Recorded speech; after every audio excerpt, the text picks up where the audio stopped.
خدای دې بیخ د تادي وکاږي نو چې څونه زمونږ تادي د اوس ګاډي مزل نه کوي چې د اوس څه وجه ده ټوخې پرې لګېدلې انجن خو ټیک ټاک دی که نه چې څه لوبه ده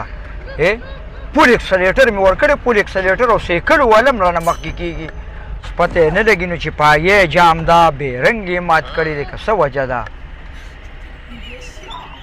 وای دا خو ډېر پنچر دی که نه دا څه چلو شو یار دا قصه سازه شوه دا خو راته په ځنګل کې پنچر شو نو لکه اوس په دلته پنچریان کوم ځای کې داسې په قصه ووختم دې د اختر مبارکې ورځې ته وګوره زمونږ دې ټیر ته وګوره مړه هلته خواښې کره روان یم تادیم ده راباندې مړه مړې ژوندي راته بلا شی پاتې دی اوس څه وکړمه تورګه دا سړی را روان دی دنه معلومات کومه چې پنچري به کوم ځای یلکه سا خوا دې خوا ګورې څه دنه ورک شوي یاره کاکا د غنم ورځې دي که نه نو ما یې که چېرته مړزان مې پکې ونیوله هغه غنم او هغه سر کې مړزان شته وختي پې چا یو جال اچولی د خدای مسلمان هسې مثال مې د خبرې درکړ بل خوا روان یم مړې ژوندي ده نو دا ټیر راته پنچر شو ما چې پنچري به کوم ځای پنچري ته ښیمه خو لالچ به راکې د خدای نیکبخته د دې نه خو چېرته سوال کوه نو به یې لخي او یا د چې کار د اختر ورځ د سرسایو پسې وګرځه راټولې که سخت کال چا سرسایه را نه کړله ډېره ګراني وه ښه نو لکه ته مکمل د سوال عادت یې ما ته اوس پته ولګېد اوس راته پنچري وښیې د خدای مسلمان یو 85 به درکړمه د خدای بنیادمه 85 خو دا ماشوم هم نه هلي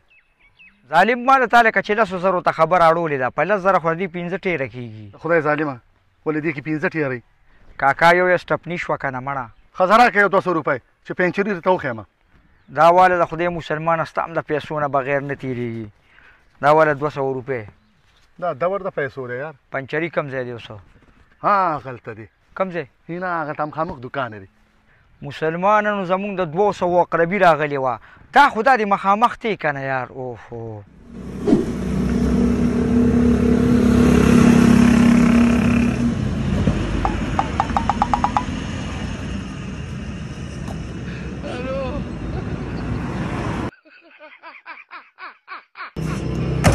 یاره یا خو د اختر په ورځ زموږ چېرته کې چوټي رانله مونږ یې چېرته وړلو هم شکر ورکړی چېرته میلې ته تللي وو چېرته خواښې کر به تللي وو